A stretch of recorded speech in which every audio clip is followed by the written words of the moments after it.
श्रेष्ठ से श्रेष्ठ इस कलिकाल में भगवत प्राप्ति का क्या साधन है, कृपा करके मुझे बताओ। मुझे ठाकुर जी कैसे मिलेंगे, हमें ठाकुर जी कैसे मिलेंगे, कृपा करके हमें बताओ। बहुत सावधानी से सब लोग सुनिएगा। तब सूत जी महाराज उत्तर देते हुए कहते हैं, क्या? कालव्याल मुखग्रास त्रास निर्णास हेतवे श्रीमद्भागवतम शास्त्रम कलौ कीरेण भाषितम। काल रूपी व्याल यानी कि सर्प, काल रूपी सर्प के मुख में मैं आप हम सब लोग ग्रास के रूप में हैं। वो जब अपना मुख बंद कर ले तब हमारी मृत्यु कभी भी हो सकती है। और उस मृत्यु के भय से बचने के लिए पूरा विश्व कर्म कर रहा है। उस मृत्यु के भय को दूर करने वाली और मृत्यु को उत्सव बनाने वाली एक ही स्थिति है संसार में। क्या? श्रीमद् भागवती वार्ता, श्रीमद् भागवत की कथा।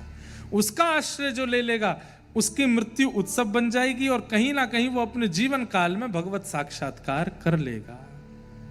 इसलिए भागवत का आश्रय लो। भागवत ही कृपा करके आपको ठाकुर जी का अनुभव और दर्शन करा सकती है।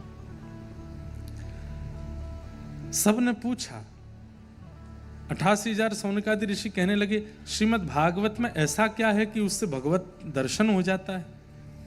और पूर्व में किसी को हुआ है जो हम इतना विश्वास कर लें? तब बताया गया, बोले एक बार की बात है, नारद जी महाराज भ्रमण करते हुए बद्रीनाथ गए। मैं थोड़ा महात्मा का प्रसंग कह रहा हूं, ध्यान से सुने। अच्छा, एक मैं निवेदन कर दूं, जिन लोगों को 7 बजे से पूर्व जाने का भाव रहता है वो कृपा करके वैसी जगह बैठें कि वहां से सहज ही उठ के वो जा सकें। और जिन्हें संपूर्ण कथा सुनने का संकल्प है वो प्रत्यक्ष बैठें सन्मुख, ताकि उनके उठने पर श्रोताओं को और वक्ता को दोनों को, कोई उठ के गए नहीं है, सब बैठे हैं। 2-4 लोग गए तो इसलिए मैं ये बात पहले ही कह दूं कि मध्य के बीच के लोग उठे ना, क्योंकि आगे पीछे के लोग जो हैं वो सब बड़े भाव से सुनते हैं। हम भी प्रवाह में सुनाते हैं तो प्रवाह खंडित होता है ऐसे। और नामदेव जी महाराज इसको कलिकाल का सबसे बड़ा पाप बताते हैं कि आप सत्संग और संकीर्तन को मध्य में छोड़ के जाते हैं। कोई बहुत अति जरूरी कार्य आ जाए तो ही क्षमा प्रार्थी होकर के जाना चाहिए, नहीं तो सत्संग का संपूर्ण लाभ। दूध का भोग रखा, बैठ गए, बोले पाओ। एक दिन निकल गया, नहीं पिया ठाकुर जी ने। नामदेव जी बोले आप नहीं पियोगे तो मैं भी नहीं पीऊंगा। दूसरा दिन दूध का भोग रखा, दूसरे दिन भी नहीं पिया, बोले मैं भी नहीं पीऊंगा। तीसरा दिन ठाकुर जी के आगे दूध रखा, आधा दिन निकल गया, ठाकुर जी ने फिर नहीं पिया। नामदेव जी बोले सुनो, मुझको पीना है, मुझको भूख लगी है और आप पी नहीं रहे हो, आपको बिना पवाए पी। ठाकुर जी प्रकट हो गए तुरंत, श्री पंडरीनाथ भगवान प्रकट हो गए, तुरंत दूध मुख से लगा के पीने लगे। नामदेव जी को पिलाया। ए नामा, ठाकुर जी नामा बोलते थे नामदेव जी को, बहुत सुंदर चरित्र है नामदेव जी का। ए नामा, बोले हाँ। ये कोई बात है, तेने मेरे सारे नियम कानून तोड़ दिए। बोले क्यों? 3 दिन में प्रकट कर दिया। अरे भाई कम से कम 3 साल तो लगाता। कलयुग में इतना समय नहीं है, भगवान सबके पास 3 साल प्रतीक्षा करे तब आप आओ। 3 दिन में ठाकुर जी आ गए। आपकी गुजरात की जूनागढ़ की भूमि को मैं शायद आंकड़ों में ऊपर नीचे चला, संभवतः 52 बार ठाकुर, वामन बार द्वारिकाधीश पधारे। 52 बार। अरे भाई ध्रुव जी को 1 बार दर्शन हुआ, प्रहलाद जी को 2 बार दर्शन हुआ, अम्बरीश राजा को 1 बार दर्शन हुआ। भागवत के सारे भक्तों के चरित्र देख लो, कितनी बार ठाकुर जी आए उनके पास? 1 बार 2 बार, बहुत करके देखोगे तो 4-5 बार। अरे ब्रजवासियों को भी 11 वर्ष ही दिखे ठाकुर जी, बस उसके बाद द्वारिका चले गए। कलयुग को आकलन कर रहे हो कि वो अच्छा है, बुरा है, श्रेष्ठ है, अश्रेष्ठ है। ठाकुर जी कहते हैं वो जितनी पीड़ा मेरे नाम गाने वाले को देते हैं उतनी पीड़ा मुझे होती है। तो ठाकुर जी ने रामदास जी से कहा, आप इतना पैदल चल के आते हैं, इतना सब कुछ, मुझे श्रम होता है बहुत ज्यादा। आपके श्रम से मुझे श्रम होता है, आप मत आया करो। या फिर एक काम करो, बोले क्या यहीं बस जाओ द्वारिका में। रामदास जी बोले गृहस्थाश्रमी हूं, कम से कम एक दिन ही सही अपने गृहस्थाश्रम का निर्वहन तो करूंगा। तो गृहस्थाश्रम निभाने के लिए वापस जाते तो एक रात ही रुकते थे घर पे, अगले दिन फिर द्वारिका। ठाकुर जी बोले बहुत बढ़िया, भक्ति आश्रम भी निभा रहे हो, गृहस्थाश्रम भी निभा रहे हो, नहीं करोगे बंद आना? रामदास जी बोले मुझे बहुत सुख मिलता है नाथ, मुझे आने दो, ये मेरा अधिकार है, मुझसे छीनिए मत। ठाकुर जी बोले अब हमको ही कुछ करना पड़ेगा। तो एक दिन ठाकुर जी बोले एक काम करो, बोले क्या, हमको ले चलो अपने साथ। रामदास जी बोले ये कैसे हो सकता है? बोले क्यों नहीं हो सकता? अनुब्रजाम में हम नित्यम पूये ये तन्य रेणु भी, मैं नित्य अपने भक्तों के पीछे पीछे घूमता हूं। मंदिर होना, धाम होना, तीर्थ होना एक बात है, पर मेरे भक्त जहां होते हैं मैं वहीं होता हूं। मूल रूप से वही धाम श्रेष्ठ, जहां असंख्य भक्त बैठ करके मेरा कीर्तन कर रहे हैं। आपको ये पंडाल लग रहा होगा, आपको ये बड़ोदरा लग रहा होगा, लेकिन दृष्टि अगर शुद्ध करके देखोगे तो एक पौना बरसाना है, एक नंदगांव है, एक वृंदावन है, एक गोवर्धन है, एक जतिपुरा है, एक द्वारिका है, एक जगन्नाथ है। सारे तीर्थ यहां विराजमान हैं। क्यों? इतनी संख्या में भक्त यहां बैठ करके हरि चिंतन कर रहे हैं। ना हम वसामि वैकुंठे योगिनाम हृदयेन च मद भक्ता यत्र गायन्ति तत्र तिष्ठामि नारद। मैं वहीं रहता हूं जहां मेरे भक्त मेरा कीर्तन गाते हैं। तो रामदास बोढ़ाना जी से ठाकुर जी ने कहा मुझको ले चलो। रामदास जी बोले ये कैसे होगा? बोले हम बता रहे हैं कैसे होगा। बोले कैसे होगा? बोले आप आना और एक बैलगाड़ी की व्यवस्था करके लाना अपने साथ, और आकर के रात्रि अपना एकादशी जागरण कीर्तन करना। पुजारी पंडा आवेंगे उससे पहले ही मैं गर्भगृह के द्वार खोल दूंगा, तुम भीतर से मुझको ले जाना। बोले जय जय। देखो गर्भगृह से प्रवेश करने का अधिकार पुजारियों का है, वहां से मैं प्रवेश करूंगा तो फिर बहुत बड़ा एक अपराध हो जाएगा। और एक बात, बोले क्या? मैं आपको नहीं ले जा रहा, आपको जाना है मेरे साथ। मैं आपको नहीं ले जा रहा हूं, आपको जाना है। तो भाई अब किसी को किसी के साथ जाना है तो जिसकी जाने की इच्छा है वो योजना बनाए, मैं क्यों बनाऊं योजना? हाँ बैलगाड़ी में ले आऊंगा, बाकी मंदिर से बाहर मैं नहीं लेके आऊंगा आप। ठाकुर जी बोले तो फिर हम एक काम करते हैं। बोले क्या? पीछे खिड़की हम उससे तोड़ के बाहर आ जाएंगे। बोले हाँ, तब तो लगेगा भी कि हाँ प्रेम के वश आप गए हो, सामने से जाना कोई जाना है।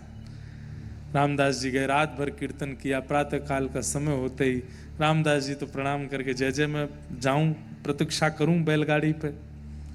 ठाकुर जी पीछे की खिड़की तोड़ करके बाहर निकले। आज भी वो खिड़की है।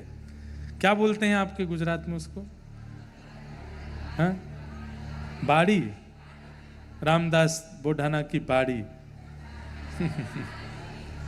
अब जो भी बोलते हो। द्वारिकाधीश जी वहां से निकल करके आए। सोचिए रामदास जी नीचे खड़े, रथ चलाने का तुम पीछे बैठो हम चलाते हैं।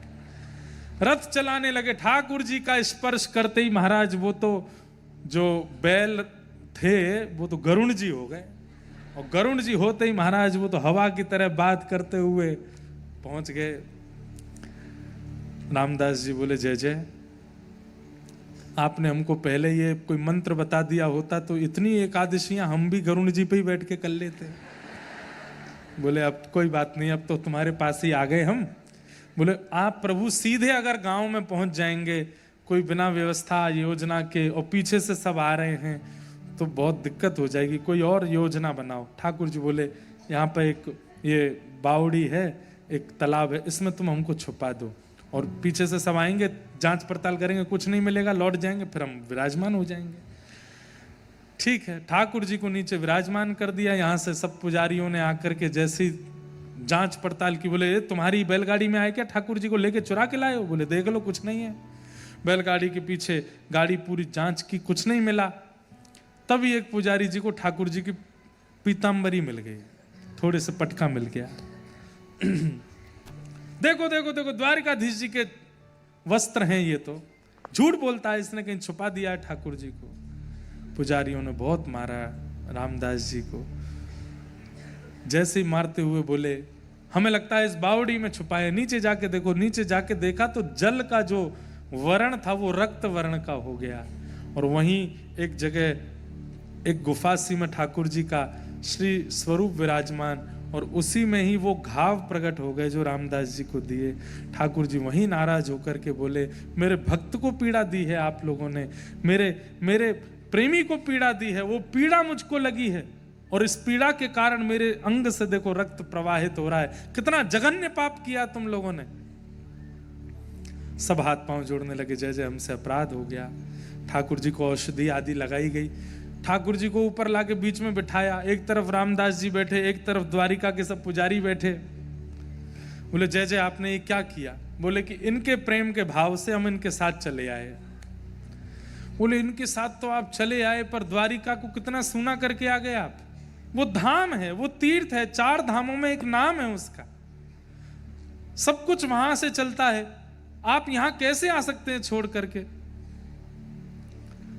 हम आपके बिना प्राण त्याग देंगे, हमारा परिवार प्राण त्याग देगा। सब रोने लगे द्वारिका के लोग। ठाकुर जी बोले, हम एक काम करते हैं। बोले, क्या? सुनिएगा ठाकुर जी की बात।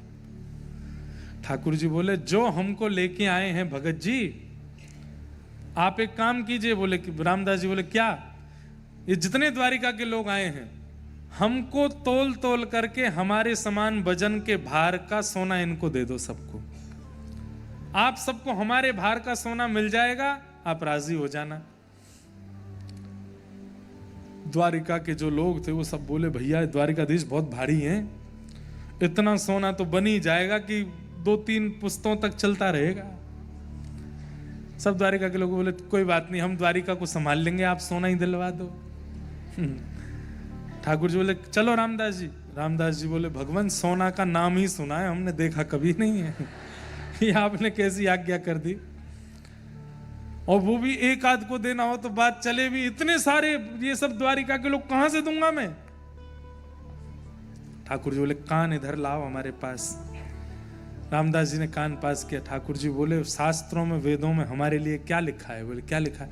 अणो अणियान महतो महियान। हम चाहें तो ब्रह्मांड से भी ज्यादा भारी हो सकते हैं, और हम चाहें तो मक्खी से भी हल्के हो सकते हैं। छोटे से अण, आप लोग जिस मिट्टी के कण को पकड़ सकते हो, एक कण को, उस कण के भी 4 भाग करके, उसका जो चौथा होगा उसके भी 4 भाग करके जो सबसे छोटा बचेगा उसको बोलते हैं अणु। उसके भी छोटे अंग को बोलते हैं परमाणु। ठाकुर जी कहते हैं वो भी मेरा स्वरूप है, मैं हल्के होने में राजी हूं, तुम तो बस हमें तोल दो। बोले, तोल तो दूंगा, लेकिन पडले में क्या रखूंगा? ठाकुर जी बोले, तुम्हारी बहू जी है ना? बोले, हाँ। उनके कान में एक सीख के बराबर एक बहुत हल्का सा एक सोने का एक तार है, उस तार से हमको तोल दो। बोले, तार से तो लोगे आप? बोले, हाँ। तराजू लेकर के आए, पुजारियों से कहा, हाँ भाई पुजारी जी, आप लोग एक काम करो, द्वारिकाधीश को उठा के तो रखो तराजू पे। सारे पुजारी लग गए, ठाकुर जी उठ ही नहीं पाए उनसे, इतने भारी। लेकिन पुजारी जी थके भी और खुश भी हों, बहुत बढ़िया, इतने भारी हैं कि इतना सोना मिलेगा आज हमको। बोले, ये तो उठ ही नहीं रहे, कैसे बैठेंगे तराजू में? ठाकुर जी बोले, रामदास जी को बुला, वो उठाएंगे। रामदास जी ने एक हाथ का बल लगाया, ठाकुर जी तुरंत उठ गए, और उठ करके सीधे गए, जाकर के पडला पे धरा। ठाकुर जी का पडला नीचे हुआ, दूसरे पडला में सब लोग हाथ मल रहे हैं। बोले, हाँ लाओ लाओ लाओ, सोना चांदी हीरे जवाहरात धरो इसमें, ठाकुर जी के बल से दो। सबसे पहले पत्नी के कान का जो वो सोने का तार था वही लेके आए रामदास बुढ़ाना, और जैसे ही दूसरे पडले में धरा, ठाकुर जी तो झूलन लगे, ऊपर रह गए, महाराज आगे पीछे होने लगे, महाराज आगे पीछे होने लगे। पुजारी सब मूड पकड़ करके बैठे। बोले, ये क्या ठाकुर जी, आपने कालिया नाग को छला, आपने बली को छला, आपने बाली को छला, अब हमको भी छल रहे हो।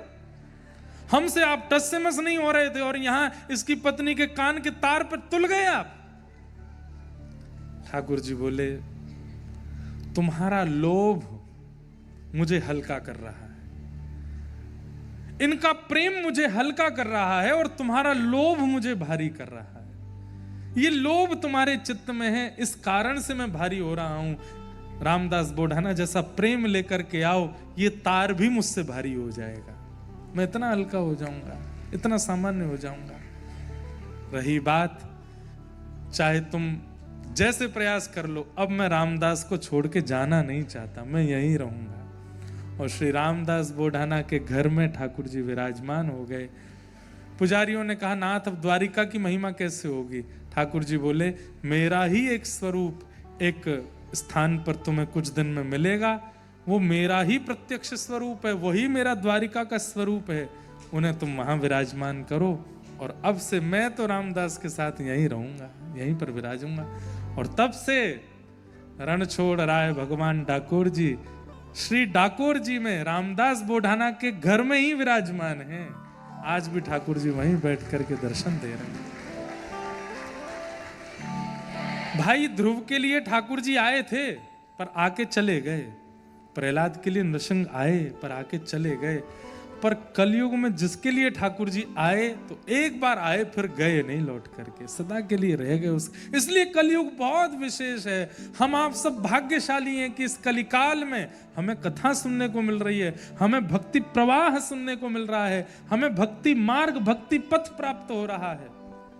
और ये सब प्राप्त होना सामान्य बात है, इन सब प्राप्त वस्तुओं का उपयोग करके भक्ति मार्ग पर चलना, इसकी इच्छा हमारे चित्त में हो रही है, ये बहुत बड़ी बात है। इसलिए भैया इस मार्ग को स्वीकार करो, भागवत जी के माध्यम से ठाकुर जी के सुंदर भावों के प्रति अपना रुझान बढ़ाओ। नारद जी महाराज बद्रीनाथ पहुंचे, बद्रिकाश्रम जाकर के सनक सनंदन सनातन सनत